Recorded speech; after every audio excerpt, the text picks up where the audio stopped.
5 lines from the top of on Kuf Samach Aleph, which is in the new print AyinBase 4.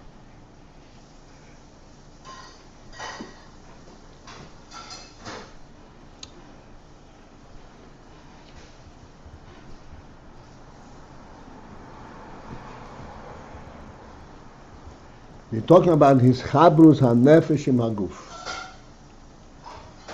The phenomenal thing of the nefesh joining, being connected to the guf.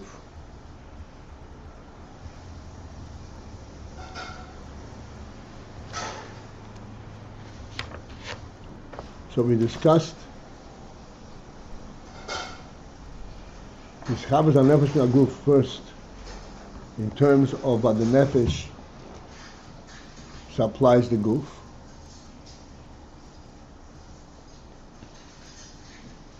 The chayus and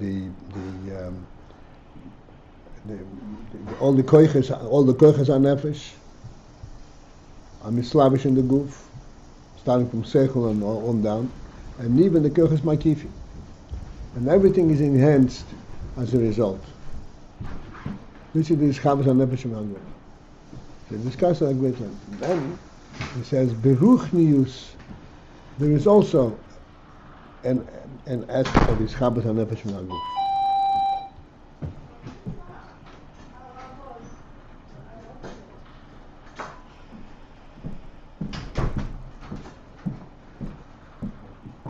Okay.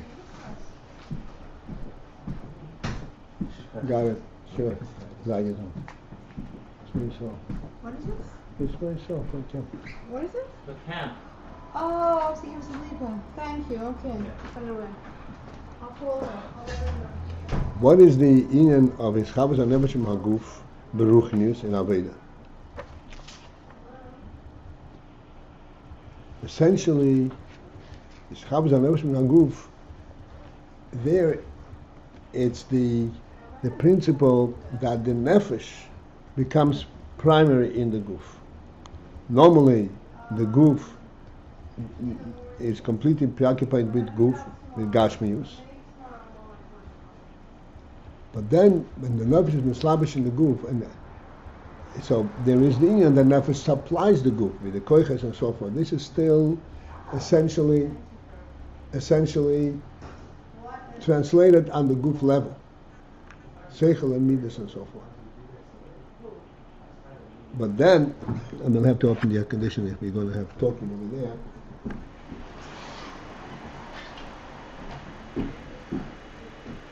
Maybe I should take it away.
Ruchnis chavos ha-nefesh im haguf is when the nefesh, what's called his gabrus atzura lachimim, the nefesh overpowers the gashmis of the guf and brings the guf to such a state of bittul and refinement where it completely submits it to the tzura. To the tzura means to nefesh. Not merely understanding the message of the nefesh with guf parameter, the guf processes, but nefesh, purely nefesh.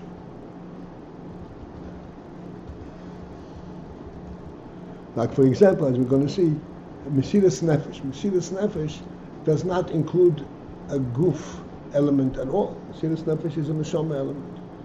This is gabas on nefesh. Is chabas on nefesh in guf. This type of a bitul, this type of union, can only be affected by the etzem and neshama, as we learn until now. Okay.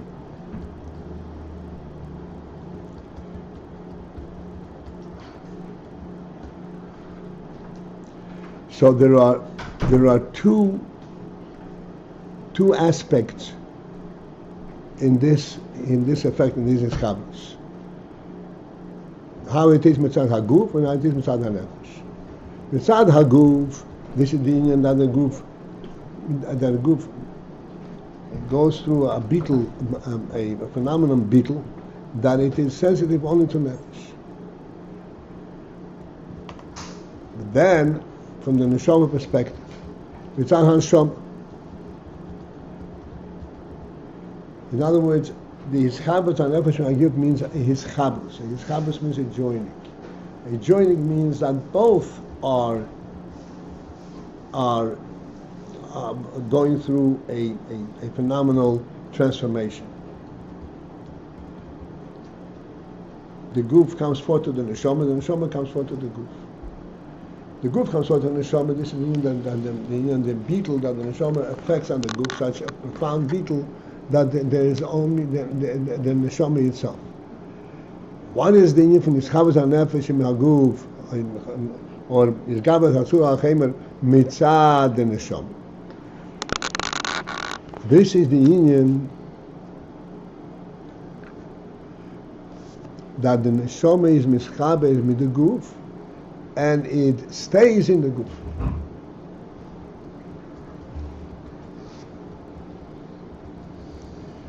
Despite the fact that the neshama is going through a sense of total closeness to Elokus and total beetle to Elokus, and it has a sense of the union from Vekus Elokus Bi'avo in profound Avo, it does not let go of the goof and it stays connected to the goof. This is the union from how the effect this happens on every single goof mitzad the neshama.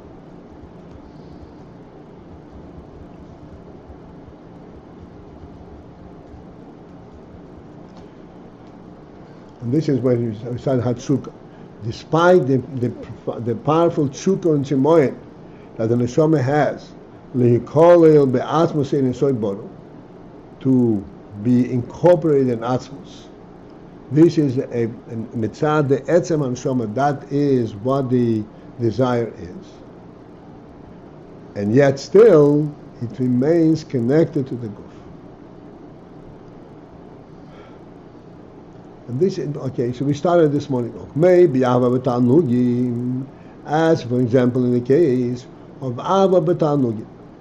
He gave the previous example was ava k'yish b'yesh, a powerful ava that expresses itself in a powerful longing, simoyin to Elokus, to be nichel of Elokus, and yet it stays connected to the guf. And similarly, in another type of ava b'tanugim. Avo that actually engenders an element of delight. With this delight, Avo B'Tanugim means that it actually experiences Elokus per se, the purity of Elokus itself. This is not something that the neshama recognizes, but it is within the Elokus Tanugim. B'Hasog or Haniflo Shel HaNeshama B'Yinisoy Baruhu. And that occurs in Hasoga HaNiflo, in the wondrous,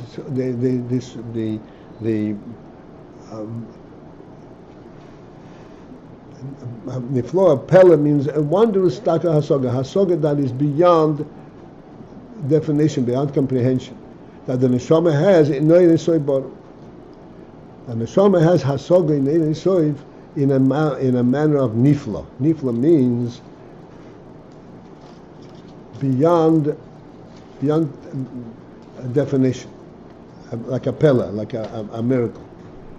So we explained this morning what is hasoga hanifloa shaneshama bein Yesod Baruch. Normally, a neshama in the guf, even if it has hasoga in the lakus, it would generally have hasoga in the lakus in contrast to the place where it is. Now, but the neshama is mislabish in the guf, and then the guf is actually malma the neshama, and then in contrast to the guf, it understands in from the lakus, and it has a tremendous delight and the tshuka in the lakus as a result. Hasoga hanifloa shaneshama means the pure hasoga as it is, the neshama is not in contrast to the guf. Hasoga the neshama has purely in the lakus directly. The neshama has hasoga in the lakus, and that's called hasoga nifloa, because only the neshama can have this type of hasoga.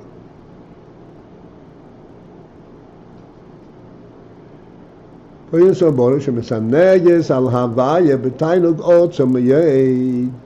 then when it has that hasoga nifloa, which is hasoga that is purely neshama, without the involvement of the guf, so then there is a tainug, a havaya, but tainug otzum miyek.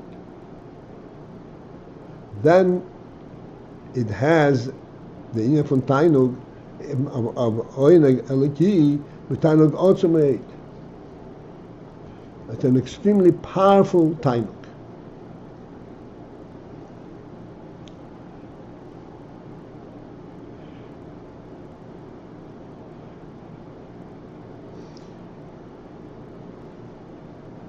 We also try to put some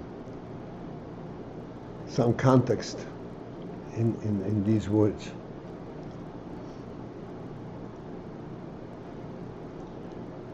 If the neshama's understanding, comprehension of lakus is in contrast to the guf, then we understand what the tainug is about.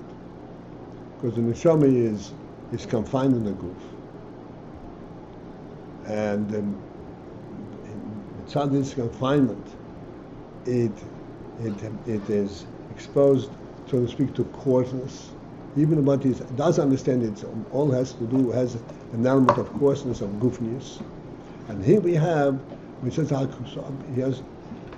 hasoga nifloa. Hasoga nifloa means hasoga which is pure mitzad neshama, hasoga nelakus. What is the inyan hatainug on that level? This is a different kind of a tainug in terms of, it got freed up in contrast to its normal stance, in normal experience. This is a pure inyan of tainug.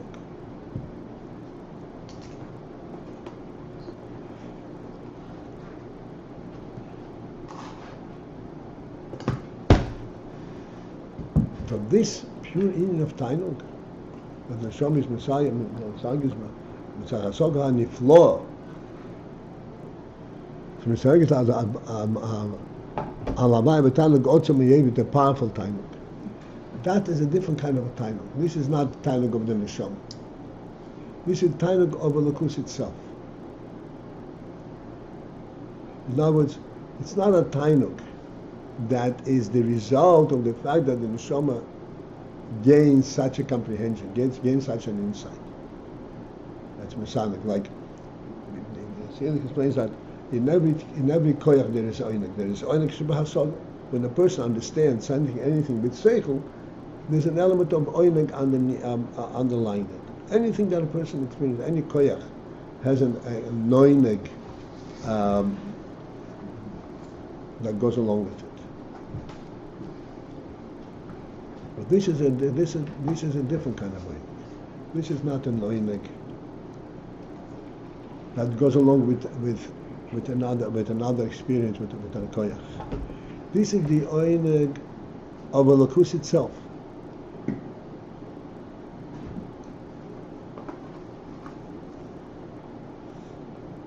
Like we said in the past, we said there is Shashuya hamelach be'atzmusei. This is oineg eliki mitzad halakus. internal to Elokus. The neshama is hasoga niflo, when the hasoga is Elokus mitzad Elokus, not Elokus from the perspective of world. Then the neshama actually experiences the oineg eliki itself, not the oineg eliki as it affects the neshama in the world.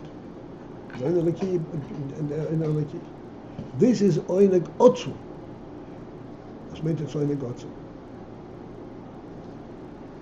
Oineg that is in contrast to world allows for world to be.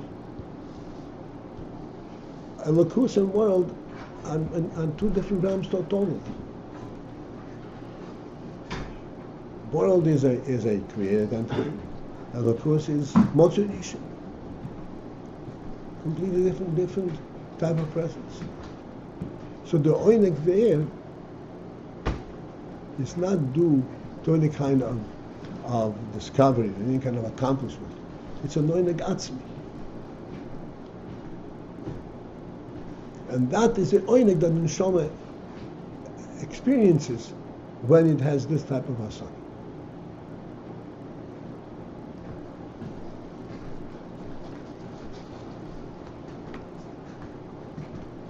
Since we don't know what the hasaga is, so the best we can do is explain it in these terms in contrast to other hasagas.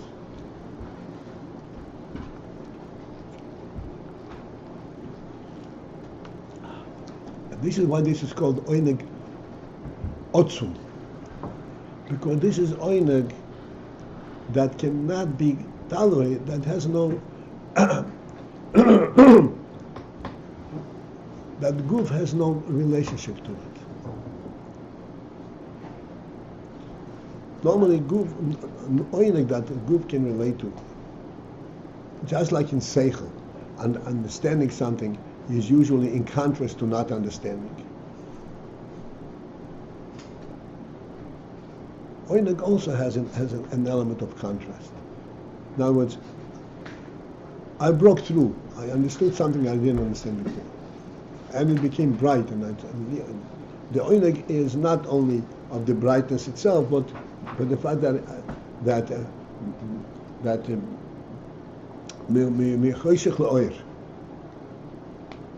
but this hasaga in the neshama, hasaga niflo, which is in the neshama, hasaga in the Elokus, mitzad Elokus. That's what it's called niflo. Niflo means beyond world. That has a tainug. That's called a tainug otzum yoid, because it's a tainug that represents the tainug of Elokus itself.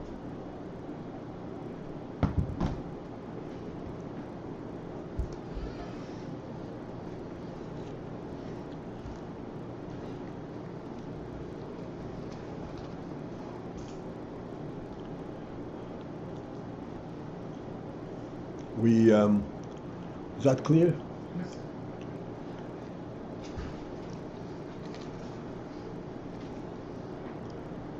If not, we can elaborate, but I think it's... I just had a doubt. One, in every koyach there's an element of oineg. So there's an oineg and hasagas elements. The one you could say the oineg is in hasagas elements is a parubes of world, hasaga and elokus, and this hasaga niflo is no parubes. It's a planetary key.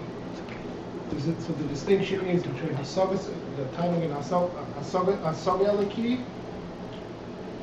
There's an element of hasaga is a factor in the oineg world, and then there's this hafla. This is hasaga that it's only eliki.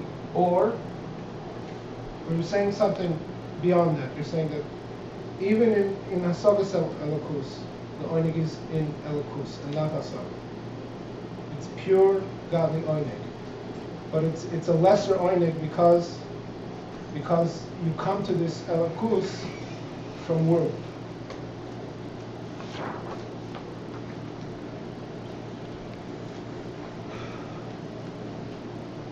Normally hasaga, even if it's hasaga in the keys, The oinag there is called oinag shebahasoga. Even though it's hasoga lakis. So the hasoga lakis, so the oinag shebahasoga is much purer, much superior. But it's not a lakus. Here we're talking about hasoga nifloa. And explain what's hasoga nifloa. Hasoga nifloa is hasoga that we have no way to understand. How is it masig this? How can we masig a lakus? The Lakus has no, we saw the Hasoga is two parameters, right? Two borders. So the Lakus has no borders. How does it show a Masik in the Lakus? This is by being completely united with it. It's callous with the Lakus. This Hasoga is like a Hasoga in the floor, and it does not have Hasoga parameters.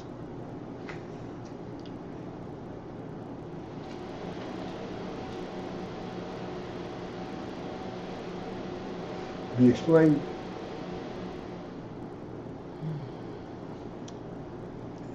to understand this kind of concept here, we explained a very simple phenomenon that if we observe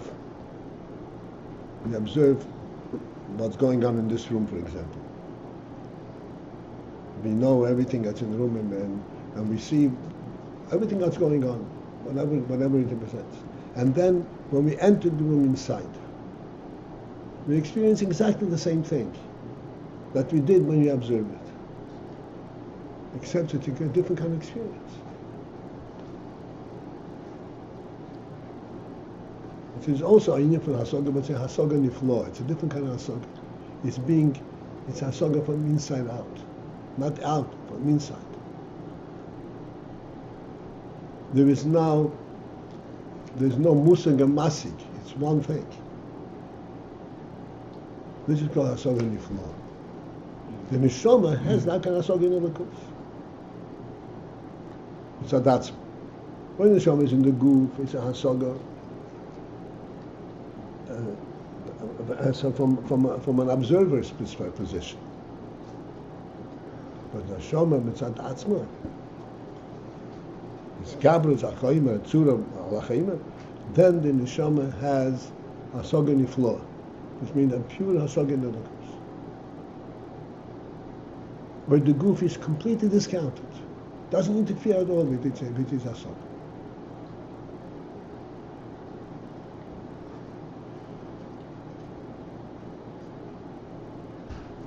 So in that state, like I said before, it's wondrous how the neshama stays connected to the goof.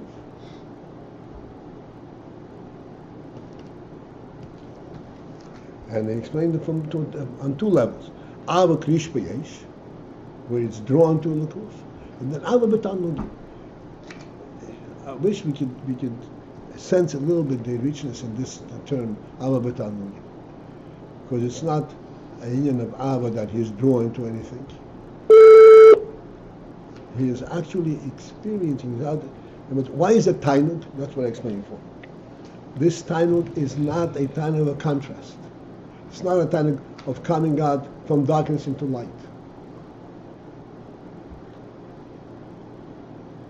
It is the oinag of the light itself,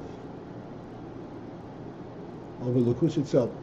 Why does he have oinak and lakus? Because the lakus itself has oinak. The lakus itself is a dover shal oinak. Like we said that there is the shalshu hamelach be'atzmusay.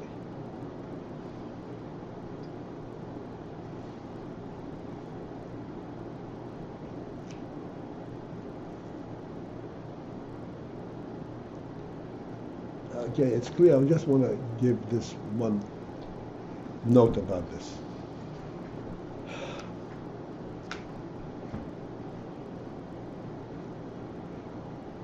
We spoke about this many times when it says that a person he wants to live, or everything wants to continue to be what it is. And we explained that it's not because of any kind of gain, because of the godly element that is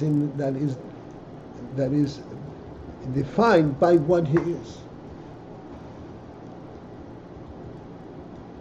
Not for any gain, but rather because his sense of Elokus is through what he is.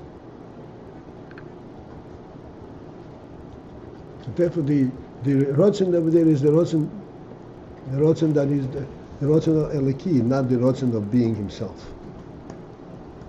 If it were being himself, like I said, being himself, if he can have a more handsome nose, he would choose to have a more handsome nose. But he says no, he doesn't. Uh-huh. So this wanting to live is really wanting to be with him, wanting to be with God. That's right. So that's where he senses Elokus. Who gave him the Rotzen Lichiyas? The Hashem gave him the Rotzen Lichiyas. This is Elokus. This Rotzen is a Rotzen Eliki.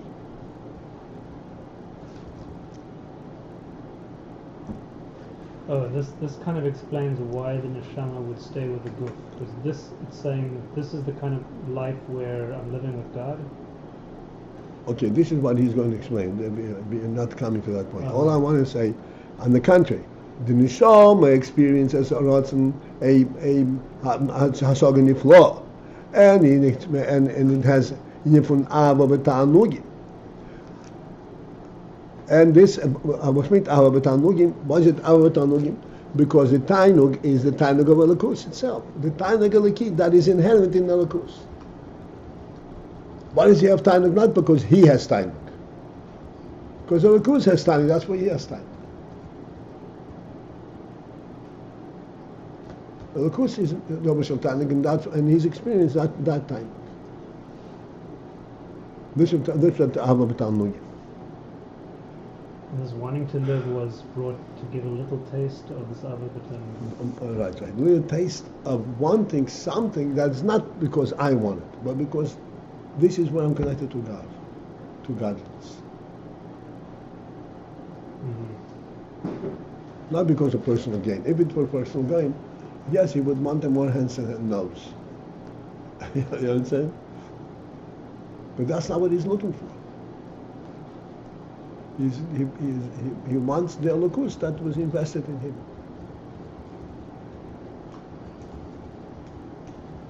He wants the truth, the other truth that was put into him. This is what he wants. That's what Rotzen is. Rabbi Paltiel? Yes, sir. So I have a question that may be in left field, so if it is, you'll just rule it out of bounds. But normally we say that Ayr that's Ayr Menachem, this is a Yisron Ayr. It's sort of like this is an exceptional Ayr. And here you're saying this Ayr is actually even greater than Yisron Ayr Menachem. There's no contrast. Yeah. This is different. Yisron Menachem. This is Yisron Ayr Menachem. That's how Ayr. That's Gili Ayr. We were talking about Etzem Hanshama. This is a different. This is not even Ayr. It's not even Ayr. It's Right. Etzem.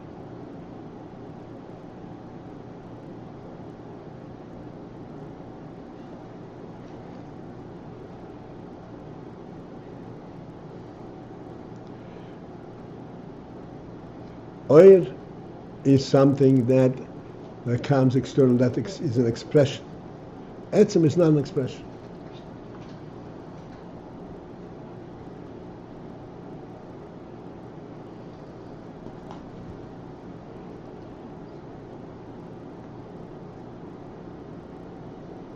In all of this, we said yet why the body is not left behind, or we kind of come No. Becoming, not why. We're just pointing out that this is a phenomenal thing. That after the neshama has this Ava Klishmeyesh, and it has Ava B'Tanugim, and he explains Ava B'Tanugim how phenomenal that is. Hasogen niflo shel hanshama b'oyer inside, and then Mesaneges Ava B'Tanugim otzem miyed. But its oineg is tainug otzem. An overwhelming tainug.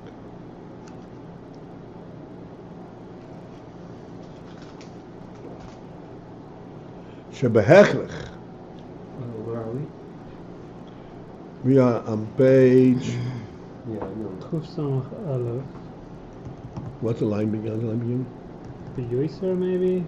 I haven't been following too closely this slide. We started up here with this word, and then we're probably down on this one.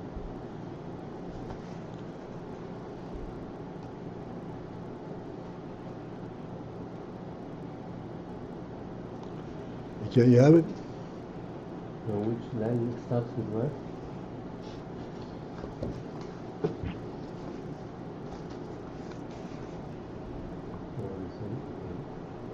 No.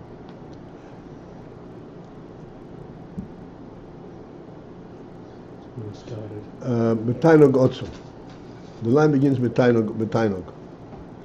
Betainog Otzum, since line to the top. Okay.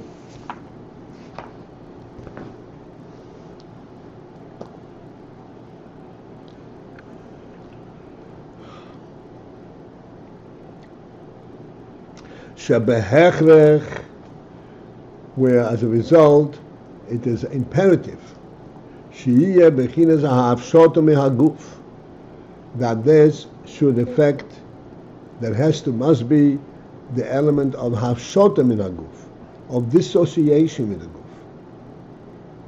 guf. Bechinas mesiras nefesh, in a mesiras nefesh manner, v'kiloyen ba'ir soibar, kiloyen and the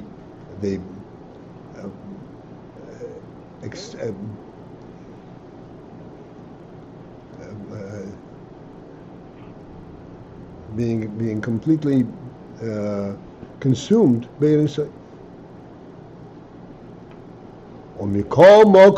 yet still lo nifrod legamre mehaguf, that the neshama should not separate from the neshama, from the guf totally. V'yiskayim boy, and he would continue to be sustained in the guf. This is a very special. This requires a very special effect. How does that happen?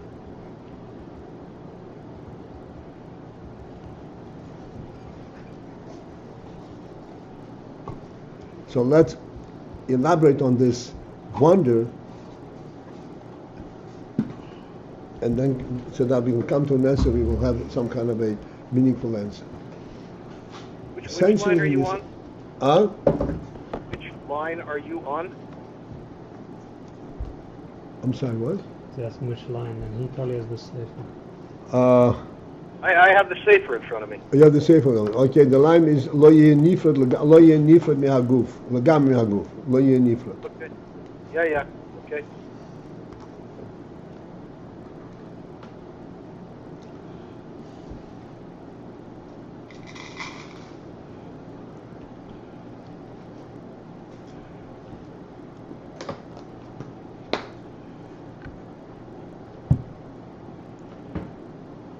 The principle that is constantly demanded of us in these discussions, we should understand like this: the neshama has koiches, seichel and midas.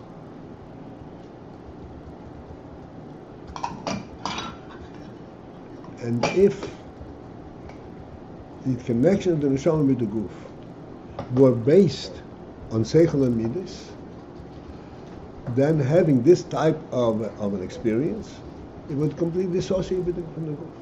Because the guf is a complete obstruction to this inyan.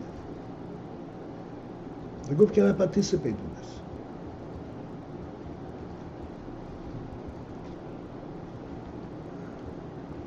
Because this oineg is not an experiential oineg, not an oineg that allows for kind of a contrast that the guf can participate.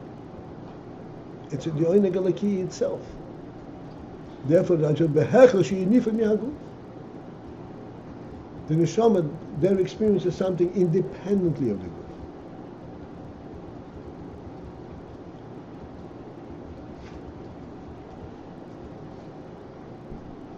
Therefore, it would be behechrech, it would be drawn to be nifrod mehaguf.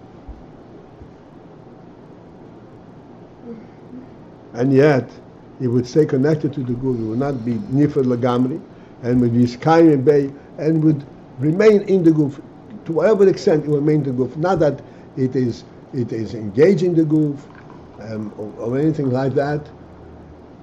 Is gabel hatzura al hachomer, but nevertheless it stays in the guf.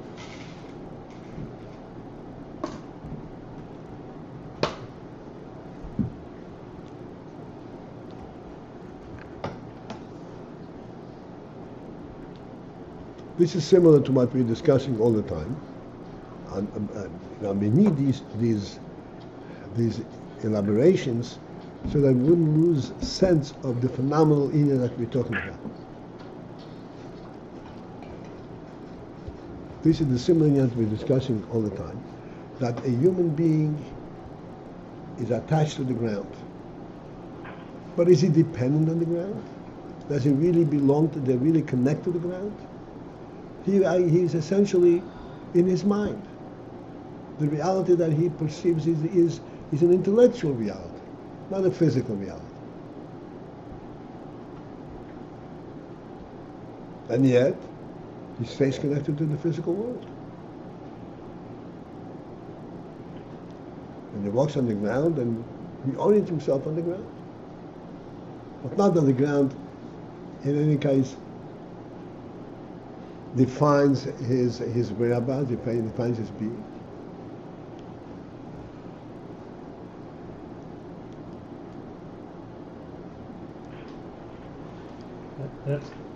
That was brought to clarify what's the neshama?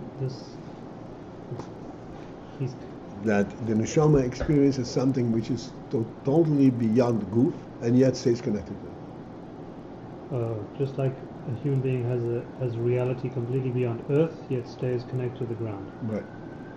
And saying the reason for that is because the reason I'm not not going to the reason. I'm just explaining what the phenomenon is. We did say that this connection is not based on the faculties. If it was just depend on the faculties, then it would not handle, it would associate. We have that in the world. In our world, this is an excellent example. In our world, those people without Torah, who go into, so to speak, into spiritual concepts, they don't want to have to do anything with the world. They can relate to the world. The world. They go to the nest, they go to the monastery, they leave the world.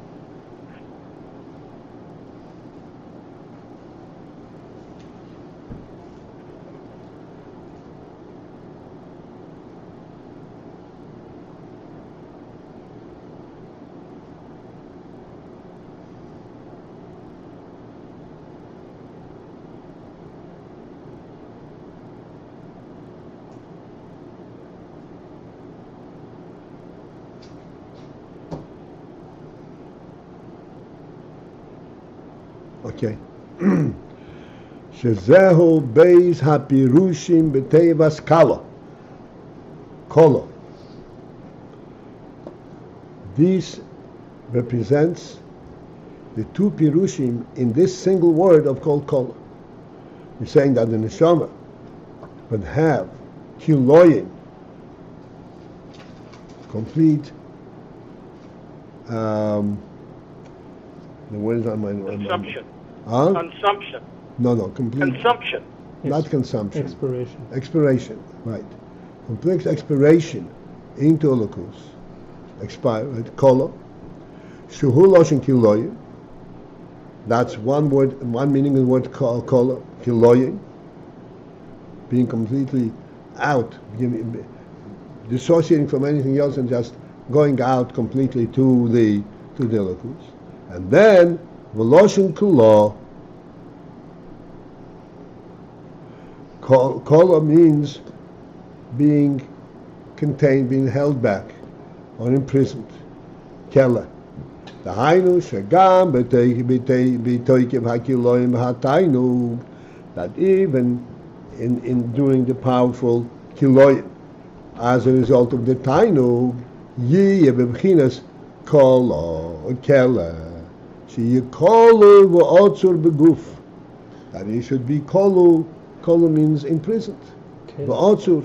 And bound down to the guf. Ukmeshikosu b'tere'era be'isofis dal lehovin inasim chasav v'kal. This is explained in Tereir. V'hainu, which means to say, she'achar kol rotzu, that after every rotzu, this is what it explains over there. After every rotzu means when the neshama runs out into Elokus. After her experience every rotzu, ye achar of shuv, that should be followed by the aspect of shuv.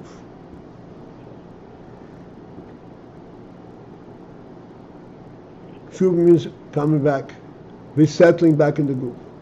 Gamli achar toikiva rotzu b'yeser. Even after a powerful, an extremely powerful rotzu, he should be settled back into shuv, come back into the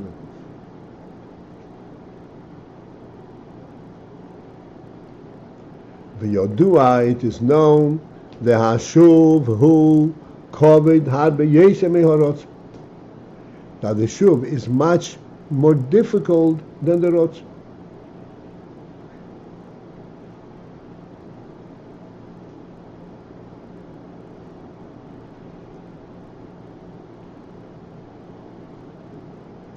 All right, so we can go on, but we want to not just go on to get a feel for these goings on themselves.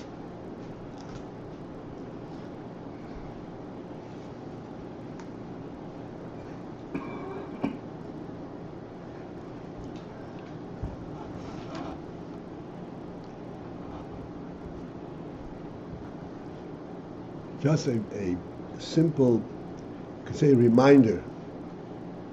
If we lose sense, we speak about the intellect, the seichel, even seichel, chochmah bina v'das. We must not lose sight of what seichel is. Seichel is understanding, because the reason we can lose sight of seichel is because we see seichel the way the goof sees seichel, the structure of the seichel. If so, then so. If this is that, this is the structure of the seichel. This is the hitzonis of seichel. The seichel, in its truth, spirit,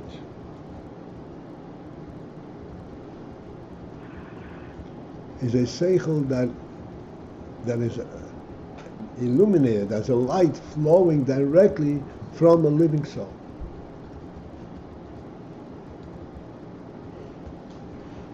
And I want to again bring this illustration. The cup on the table, the seichel, the guf seichel says, surely somebody put it down. Not only somebody else. Based on my experience, it must have been a human being put it down. So he knows everything about this phenomenon on the chitzonis zikalav. What's a chitzonis zikalav mean? This is a cup. This is a tape. One has nothing to do with the other. How did they get connected to one another? Somebody connected them. For whatever reason they connected them. And there must have been a reason. Again, the reason I don't see. But I know that there is a reason. This is all the Hanseri. This is what's called the goof level. This is what I call instinct, really. Instinct level. Because even animals have this type of seichel. When you say here deductive, you deduce. Inductive or deductive makes no difference. It's a logic process,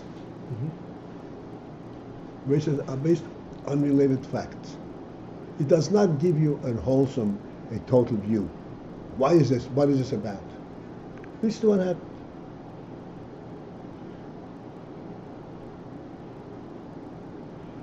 You have a question. How come the cup is on the table? Why do you have a question? Because it doesn't make sense. How did the cup get on the table? The cup and the table are two separate entities. This is seichel chitzei. Which are the real seichel, the nefesh. Nefesh doesn't even see it that way. Doesn't have a question how come the cup is on the table. Because from Nefesh Basod, the cup and the table belong together.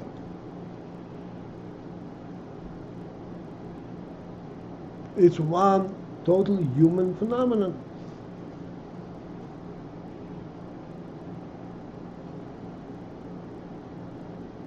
Nefesh doesn't see the cup physically in the physicality of the table. It needs it sees the spirit that it is. The cup and the table has no question how it got there. They're not unrelated entities. He sees the reality of it.